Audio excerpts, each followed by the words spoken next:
what's going to happen after Kevin gives us the go. You're going to tell us your name, you're going to tell us your title, and you're going to describe your job. That's how we're going to start. So we're just waiting for Kev to tell us when we can start. I just need you to turn your body to the chair towards Kathy. Does that work? Yeah. Like this? If it feels natural for you, it's good. However It's you're fine. comfortable. I'll do whatever you'd like me to do to make your video effective. You're in charge here, and I'm simply So following the instructions. only weird instruction is, no matter who asks the question, Jay or I, you're going to look at me. Yes. Good. That's fine. That is That's it. an easy sell. Absolutely. That's the only That thing has that- been an easy sell all day. These a little bit this way. Is that Okay. All right. Yes. All right. And then that makes me ready. Tell me when. Your name, please. My name is Hassan Haghani. I'm development director, which means I'm in charge of the development agency that oversees engineering, building, and planning. For all of Ontario. All of Ontario. Okay. So tell us about how are things going? What are you developing right now? What's We're happening? developing leaps and bounds. We have a lot of development projects going on. As you know, there are parts of the city that are undeveloped, and those are the parts that are getting a lot of the attention. But there is development elsewhere as well, a lot of infill development, and of course the annex area that's developing as quickly as possible. From what I understand, one of the subdivisions that we're developing is the fastest selling subdivision in the country, or was for Is a it couple of Ontario weeks. Ranch? Yes, Yes, it in is. Ontario Ranch, yes. Do you think, or what do you know about the Gigabit Fiber Initiative, and what does it mean to you and your job?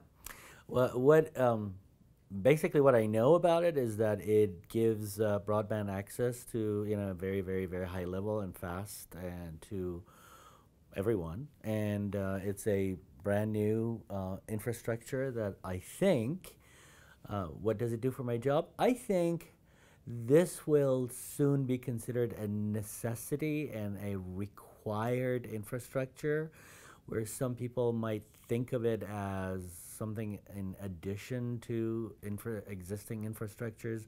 I really think if we want to be a 21st century city, we should think about it as important as any utilities. So when you think about Ontario as a 21st century city, where do you see Ontario going with all the initiatives? Where do you think you are today, and where do you think you could go? Well, I think a lot of people mistakenly think that Ontario is developing in the same fashion or model that a lot of other similar cities have developed recently. I really don't think that's the fate for Ontario.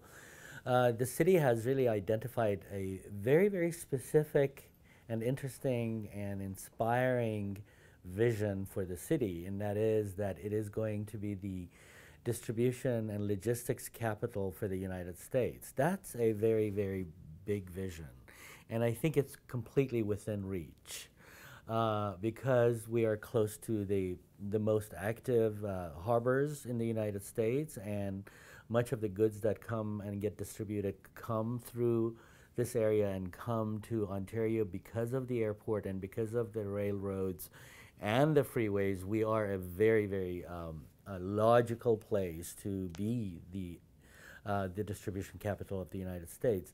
What I keep thinking about is that much of the goods that will come will include data. Yes. Data trafficking is probably going to be the most important piece within a few decades, if it's not already there. And people keep thinking about toys and clothes and other things like that going through the logistics centers. But I really think the data distribution and data management that is going to be the backbone of everything else in the 21st century is going to be an important piece of the puzzle. Fascinating. That's a great answer.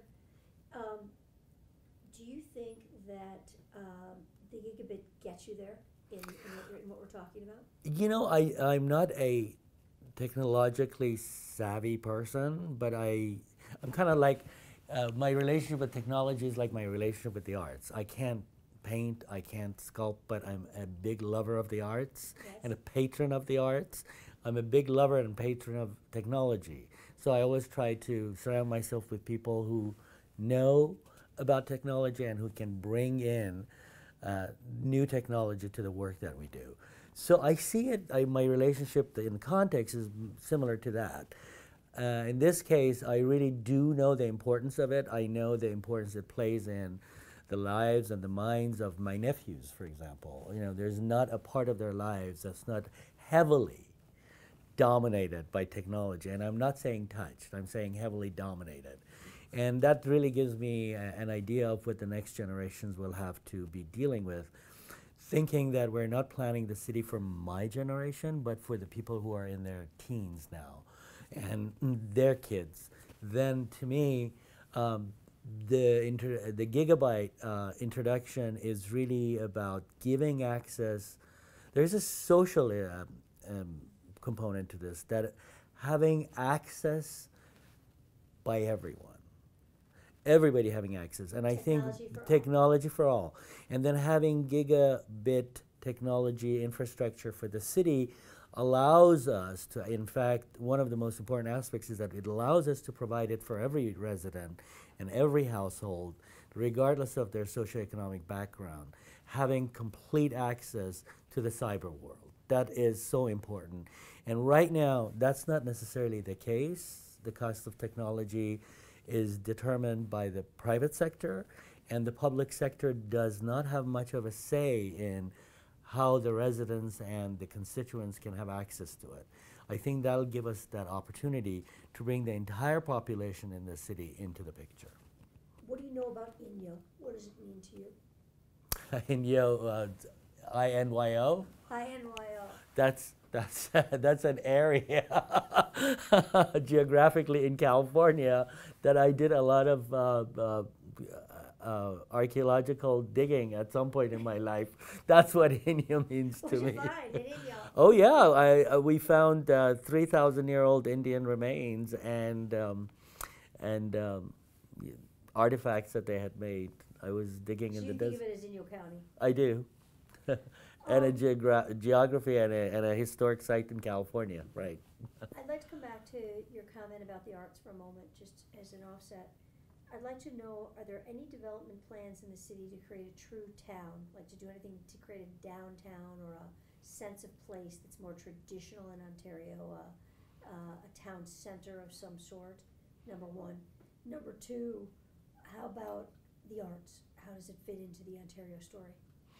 Okay, right now, in fact, I think so far, and they hired me to do the next phase of development in the city. I don't think necessarily that so far the focus has been on creating a town center.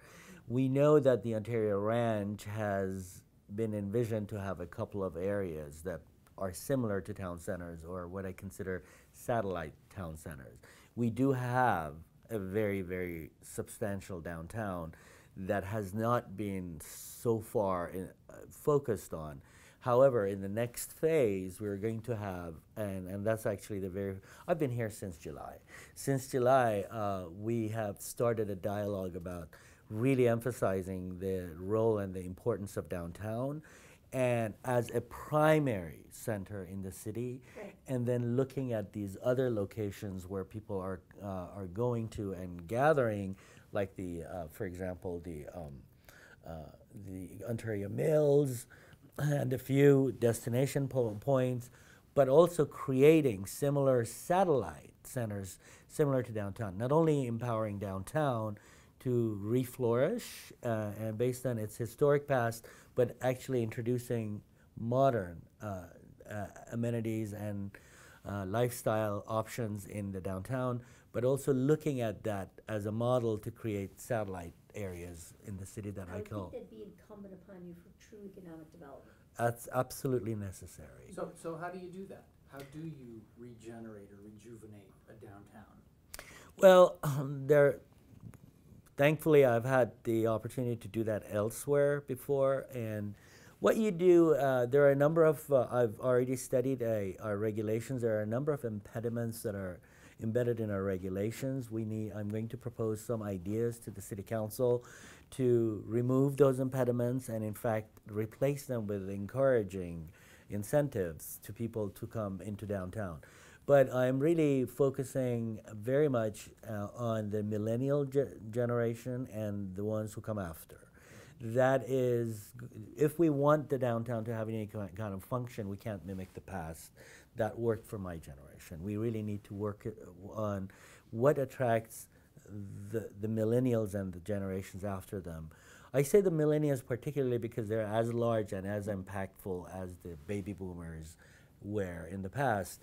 So I think we need to really ride this demographic tide and then bring in and focus on the aspects that matter to them, the aspects that will matter to them as they age, and technology is a huge part of it. So a big aspect of it is technology, entertainment, and really a kind of approach to historic preservation that is not that's not focused on nostalgia as much as it is as reuse and making historic areas economically viable. And technology plays a role in that. And the arts, would you just touch on that? Oh, the arts. There is. That's a missing link so far in our development pattern, and I don't want to. It's not a criticism. It's just that so far the focus has been on development alone. In the previous cities that I have worked, I actually added a huge component, a very significant component to the arts associated with development, because development is our bread and butter in this town, and development brings the resources. I think there's the opportunity to, in fact, create a channel where the arts can also be introduced through the development, the percent for art, for example, and which in other cities I have done it more than just a simple percent for art, but we've given options that people can either bring the arts in any form or to meet their requirement or pay, and through an incentive process we can actually make it such that the developers can in fact incorporate the art into the process better than paying for it. Art makes great places. Right? Oh, art absolutely defines places, yes. Is the percent for art, is that a program here in No, Ontario? it's not, and we're going to be proposing that. Right. Yes. Where are you from? Where were you last? I was in Santa Ana. I was in Glendale for 12 years. I was in West Hollywood for 8.5 years. I was in LA. So this is, it's funny. A lot of the planners start out in the smaller, areas and make it to the larger metropolitan areas. I worked the other way around. I started with LA. That's probably nice though. It really is. It's really refreshing in a way for me to come here after I've dealt with all of the big city issues and the very, very urban centers issues, and to come to here where the possibilities are really, really infinite here to introduce ideas today that you don't have to come back and add them later on like I have had to do in the past. Right. Yes. How is the development department going to deal with the challenges of gigabit? Are you guys ready to undertake what that means? Does IT do that? Does development do that? Getting the stuff in the ground, who does that? From what I understand right now, I think the IT is not the only department, but I think they're a lead, and they're good. They're really the best I've worked with, and I say that with no reservation. I think to the extent that we may have to transfer the cost of some of this, if and whether we're going to have to transfer the cost of the introduction of this, pass it on to the future consumers, that's going to be a challenge, because we're now dealing with the introduction of an idea that so far people have taken as maybe a luxury, as something which is good to have if we can afford it at the household level. But we're now talking about producing it, mass producing it, and making it available to everyone as a function and a duty of the city. For that, funding is going to be always a question. And the way that we produce the funding mechanism, which will inevitably at some level pass on some of the cost to others, is going to be challenging. Yes. So you told me at the beginning of the interview that you were going to say some things that you thought were controversial. What would you like to talk about that I'm not asking you about, or what do you think I should be thinking about, that Jay and I should be thinking about, that maybe I haven't asked you in a question? Do you Well, have any observations coming from so many other places? yes, one of them is that the fact that we don't have a real robust art program is something that to me is severely missing.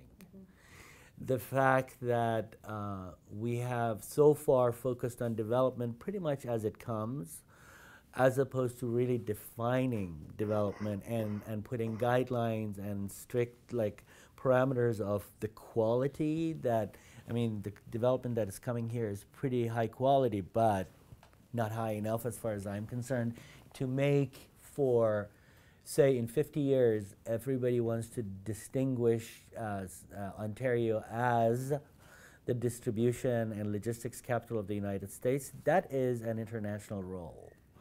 To have a city that has international standing and can flex its muscle and be a place, in this case, where all international business interests can do business, and has the caliber and the prestige of a city that can bring international clients to stay here and in fact feel comfortable like they are in any other international destination, then if you focus on that and you compare this city with any other city that has the international logistics environment, you'll notice the gap.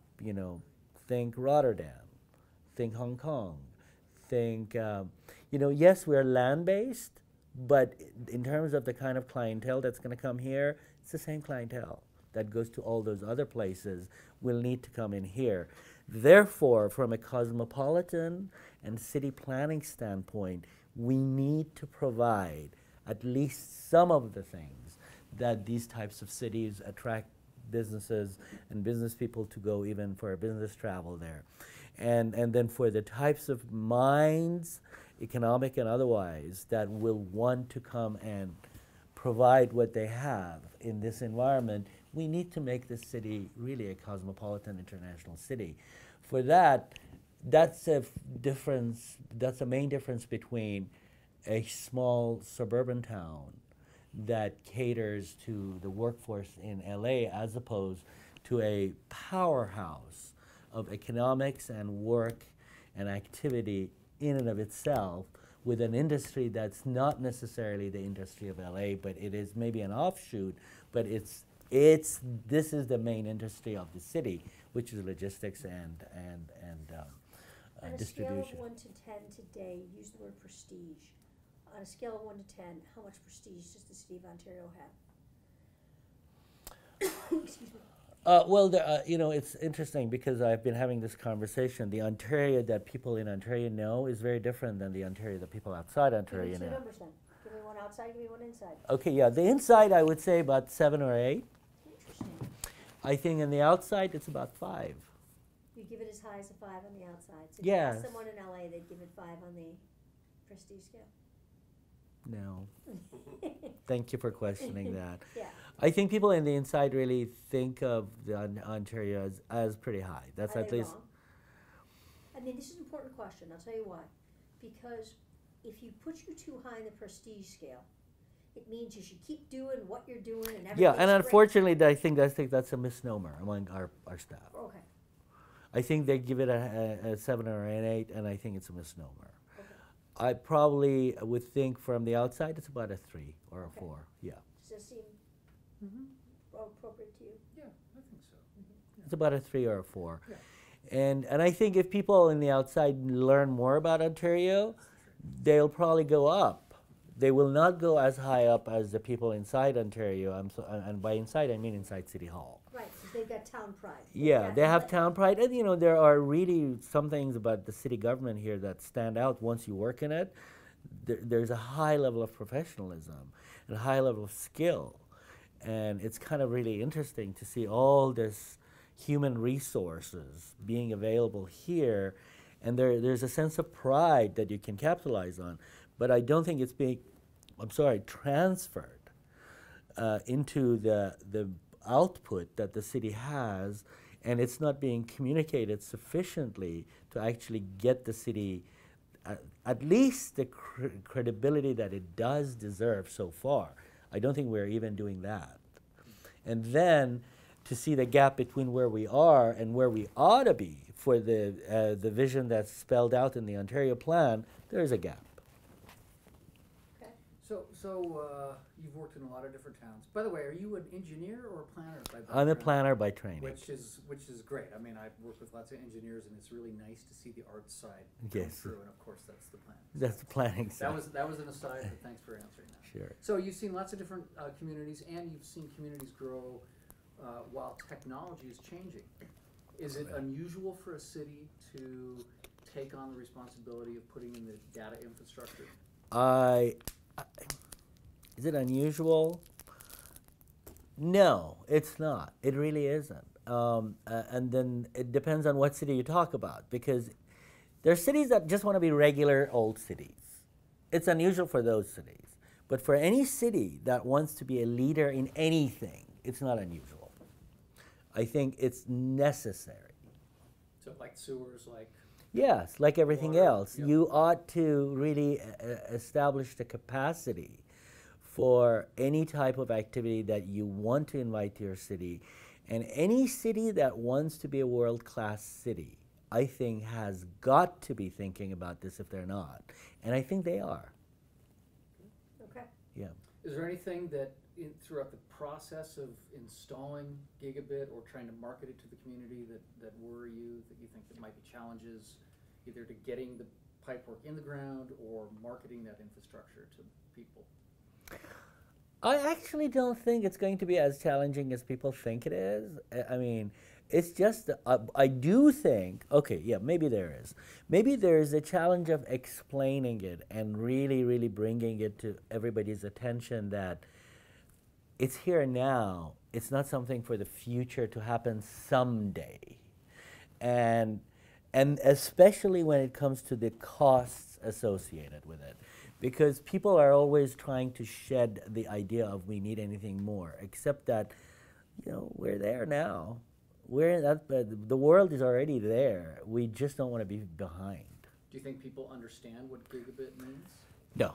I think we need to find a different way to actually, we need to come up with verbiage that will become more commonplace, you know, and that people can relate. More consumer-facing, perhaps, more marketing and less science. Yes, and you know, it's got to make sense to the people who are my age or older, and not only to their kids. How would you describe it? How would I describe it? Never thought about that. But I actually was saying that to be connected, I would focus on the result of what gigabit infrastructure produces rather than the terminology and the technology of it. You know, step away from that and talk to what people know day-to-day using of it. Wonderful idea. Yeah. Yeah, wonderful idea. Yes, thanks. I think that's it.